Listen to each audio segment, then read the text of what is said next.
Hello friends, welcome back to again अपने YouTube channel seeker सिखाते रहो। मैं आपके साथ हूँ बरखा। आज की वीडियो में हम बात करेंगे एनवायरमेंटल स्टडीज़ के बारे में। जी हाँ, जो हमारे पास जो प्रीवियस क्वेश्चन पेपर है, देखिए अंडर ग्रेजुएट कोर्स के अंदर जो यहाँ पे हमारा अंडर ग्रेजुएट कोर्स है उसके बारे में बात करेंगे। ठीक है, यानी आप अगर बीए प्रोग्राम, बीकॉम या फिर बीएससी जो भी आप कुछ कर रहे हैं तो उसके अकॉर्डिंग जो भी हमारे पास ईवीएस यानी एनवायरमेंटल स्टडीज़ आ जाती है उसका कुछ भी डिस्कस करते हैं। ठीक है, फर्स्ट सेमेस्टर का यानी फर्स्ट ईयर के फर्स्ट सेमेस्टर का। तो ये देखिए, तो यहाँ पे इस क्वेश्चन पेपर के अकॉर्डिंग सिर्फ आपको 5 अटैम्प्ट करने हैं क्वेश्चन। टोटल क्वेश्चन आपके पास कितने हैं? वो है 8 क्वेश्चन। ठीक है, तो जो हमारा फर्स्ट क्वेश्चन है वो क्या है? ट्रू एंड फॉल्स का, यानी जो ट्रू एंड फॉल्स आपको बताने हैं कि कौन सा सही है कौन सा गलत है। सिंपल चीज़ है, अप टू यू स्क्रीनशॉट भी ले सकते हैं, फिर हैंड नोट बना सकते हैं। ठीक है, इंग्लिश हिंदी दोनों को मिक्स कंपेयर करेंगे, इंग्लिश हिंदी दोनों पे चलेंगे। ठीक है, तो फर्स्ट क्वेश्चन है यहाँ पे ट्रू एंड फॉल्स का। ठीक है, आप देख सकते हैं ट्रू एंड फॉल्स आप अपने अकॉर्डिंग देख सकते हैं। उसके बाद क्या है, हिंदी में यही है कि सही गलत पे निशान लगाएं। ठीक है, सही गलत लिखे आई मीन। ठीक है, कि कौन सा सही है कौन सा गलत। 7 नंबर का नंबर ये क्वेश्चन दे रखा है। उसके बाद वही सीधा ट्रांसलेट करके दे रखा है। ठीक है, तो हम दोनों लैंग्वेज में चलेंगे, both language Hindi and English. Then second, इसका ही बी पार्ट है, explain the following in 1 and 2 sentences only, यानी सिर्फ जो फॉलोइंग यानी जो दे रखे नॉइज पोल्यूशन, आपका बायोडाइवर्सिटी हो गया, हॉटस्पॉट। ठीक है, तो सिर्फ इसको क्या करना है, एसिड रेन हो गया, आपको क्या करना है, सिर्फ 1 या 2 सेंटेंस के अंदर ही आपको आंसर लिखना है। यानी क्या लिखना है, निम्न को 1 या 2 वाक्यों में ही स्पष्ट करें। ठीक है, ध्वनि प्रदूषण, उसकी हिंदी भी ये रही। ठीक है, ध्वनि प्रदूषण हो गया आपका, जैव विविधता हो गई, क्लोरोफ्लोरोकार्बन हो गया और अम्लीय वर्षा हो गई। ठीक है, नेक्स्ट अगर हम बात करेंगे नेक्स्ट क्वेश्चन के बारे में, क्वेश्चन नंबर 2 के बारे में, तो यहाँ पे क्या है कि answer the following in 4 and 5 sentence only. ठीक है, यहाँ पे क्या दे रखा है, सस्टेनेबल डेवलपमेंट ऑप्शन दे रखी है। यहाँ पे चॉइस नहीं, आपको सब अटेम्प्ट करना है, ये ध्यान रखिएगा। ठीक है ना, तो यहाँ पे आपको सिर्फ यहाँ पे क्या है कि देखो 4 या फिर 5 वाक्य में उत्तर दें, यानी 5 या 4 सेंटेंस में आपको बताना है। ठीक है ना, हल्का फुल्का छोटे छोटे ईजी है, मतलब रिसोर्सेज के बारे में, ह्यूमन पॉपुलेशन के बारे में, ह्यूमन हेल्थ के बारे में, वो सब चीज़ें दे रखी हैं, तो आपको सारे अटेम्प्ट करना है। ठीक है ना, तो उसकी इंग्लिश भी यहीं पे देखा जाए हमें कि निर्वाह्य विकास क्या होता है, यानी तो सस्टेनेबल डेवलपमेंट है वो क्या। दिल्ली में वायु प्रदूषण में वृद्धि के कारण क्या है, मानव जनसंख्या क्या है, नाभिकीय ऊर्जा वगैरह, और कीटनाशक और मानव स्वास्थ्य के बारे में डिटेल करनी है। ठीक है, नेक्स्ट क्वेश्चन पे आगे बढ़े, तो क्वेश्चन नंबर 3 हमारे पास है कि नवीकरणीय और अनवीकरणीय ऊर्जा स्रोतों में क्या भिन्नताएं हैं, उचित उदाहरणों सहित व्याख्या करिए। बहुत इजी क्वेश्चन है, बहुत ज़्यादा इजी है। डिफरेंसेस बताने, जहाँ पे डिफरेंसेस ज़्यादा ये ध्यान रखिएगा, आपको बॉक्स में बनाना है। उसके साथ साथ आपका इंट्रो है, आपका निष्कर्ष आपको ऐड करना है, कंक्लूजन ऐड करना है, भूमिका ऐड करनी है, फ्लो चार्ट ऐड करने हैं पूरे पेपर के अंदर, हर एक स्पेसिफिक हर एक आंसर के अंदर। ठीक है, उसके साथ साथ आपको क्या करना है, कीवर्ड्स लिखने हैं, कीवर्ड्स को अंडरलाइन और उसको हाईलाइट भी करना है। ये कुछ पॉइंट है वो ध्यान रखिएगा। इस क्वेश्चन में क्या है, बहुत इजी क्वेश्चन, लड्डू क्वेश्चन है आपके लिए। रिन्यूएबल और नॉन रिन्यूएबल। ठीक है, फॉर एग्जांपल रिन्यूएबल आपका क्या है, रिन्यूएबल जो आपका अनलिमिटेड है। ठीक है, जो रिन्यू जल्दी हो जाते हैं, फॉर एग्जांपल जैसे आपका सोलर सिस्टम हो गया, आपका विंड सिस्टम हो गया, विंड पावर हो गई, आपका डैम हो गया। ठीक है, और आपका बहुत बायोगैस हो गया, ये आपका रिन्यूएबल रिसोर्सेज है। नॉन रिन्यूएबल में क्या आएगा, जो अनलिमिटेड नहीं है, जो सीमित है, जो लिमिटेड है। फॉर एग्जाम्पल आपका कोल हो गया, यानी कोयला हो गया, पेट्रोलियम हो गया। ठीक है, ये चीज़ें सारी हो गया, वो सारे मिनरल्स हो गए जो हमको मिलते हैं। ठीक है, तो वो सारा उसमें क्या करना है आपको, उसके साथ साथ आपको एक्सप्लेन गिवन यहाँ पे एकदम अच्छे से एग्जाम्पल देने हैं। ठीक है, ये ध्यान रखिएगा कि आपको एग्जाम्पल के थ्रू एकदम डिटेल करना है। ठीक है वैसे 5 नंबर का ये। ठीक है, तो आप अगर अच्छा अटेम्प्ट करोगे तो आपको फुल में से 4 नंबर मिलेंगे, तो आपको अच्छा ही अटेम्प्ट करना है। ठीक है, नेक्स्ट हमारी बात करेंगे ऑप्शन नंबर बी की।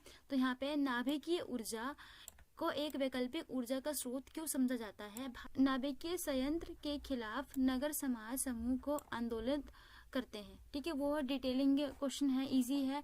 नंबर देख लीजिए, 10 नंबर का क्वेश्चन है। 2 क्वेश्चन पूछे हैं कि एक तो क्या है, किसके बारे में, नाभिकीय ऊर्जा के बारे में। एक कुदरकुलम एक एरिया है, ठीक है, उसमें बहुत ज्यादा ये नाभिकीय ऊर्जा निकलती है, फिर हम बहुत ज़्यादा उसको उत्पादन करते हैं, प्रोडक्शन करते हैं। ठीक है, तो वो इतना क्यों, मतलब वो क्या इफेक्टिव है समाज के लिए, उस रहने वाले एरिया के लिए, आपको वो बताना है सारा। ठीक है, नेक्स्ट क्वेश्चन की अगर हम बात करें क्वेश्चन नंबर 4 के बारे में, तो यहाँ पे मतलब है आपका बहुत इजी क्वेश्चन है। ठीक है, इकोसिस्टम जहाँ पर भी आ जाए वो इजी क्वेश्चन होता है। इकोसिस्टम यानी आपका पारितंत्र।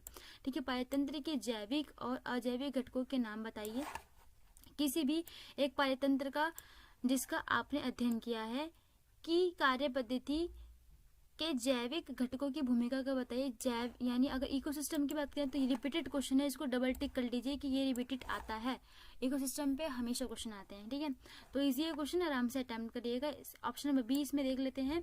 यहाँ पे है वन्य पारितंत्र द्वारा प्रदान की जाने वाली विभिन्न वस्तुओं और सेवाओं का उल्लेख करें। हमारे वनों के लिए उपस्थित विभिन्न खतरों का भी वर्णन करें, ठीक है। ऑप्शन नंबर क्वेश्चन नंबर 5 की बात करें, इसका फर्स्ट ऑप्शन की बात करें, जैव विविधता इंपॉर्टेंट क्वेश्चन है। बायोडाइवर्सिटी इंपॉर्टेंट है, हमेशा आती है पेपर के अंदर। डिफाइन बायोडाइवर्सिटी यानी जो आपकी जैव विविधता है को परिभाषित कीजिए।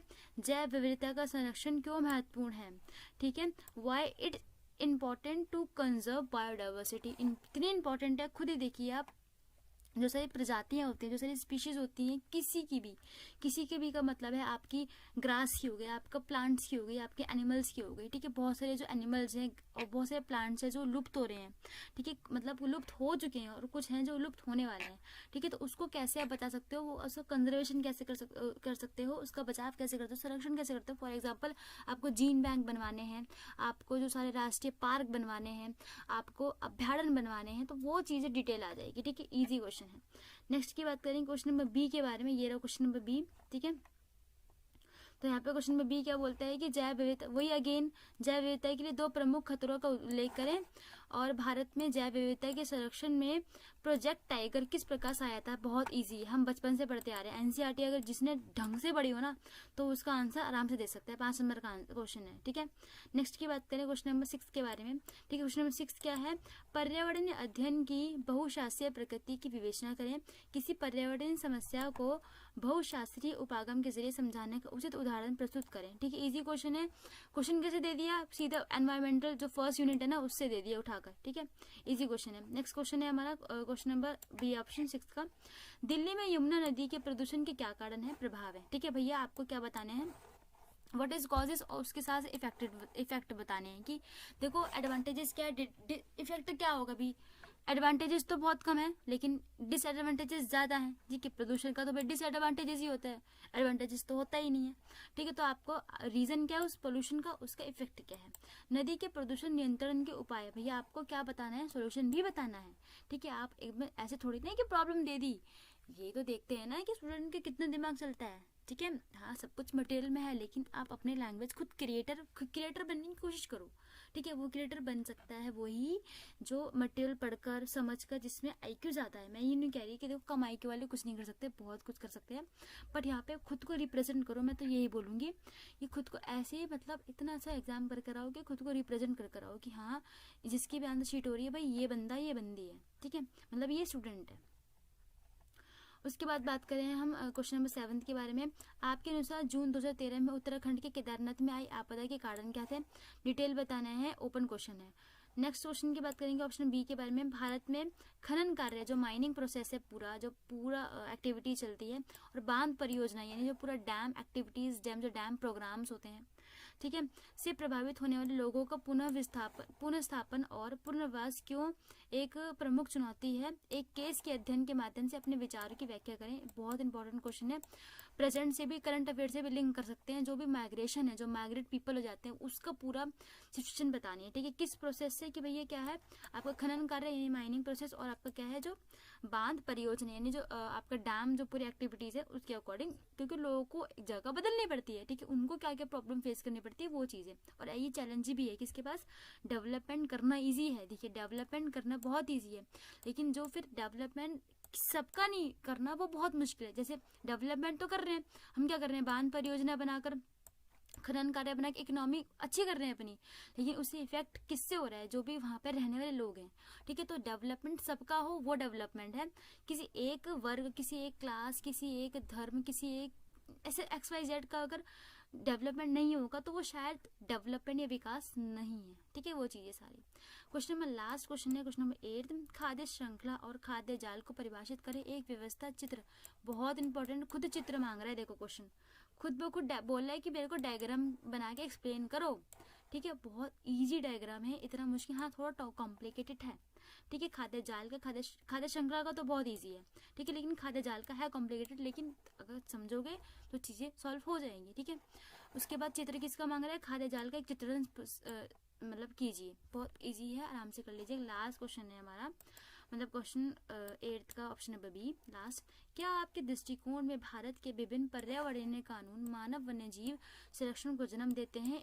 बहुत इजी क्वेश्चन है, मटेरियल में इसको पूरा मटेरियल आपको भर भर के मिला हुआ है, अच्छी यूनिट है।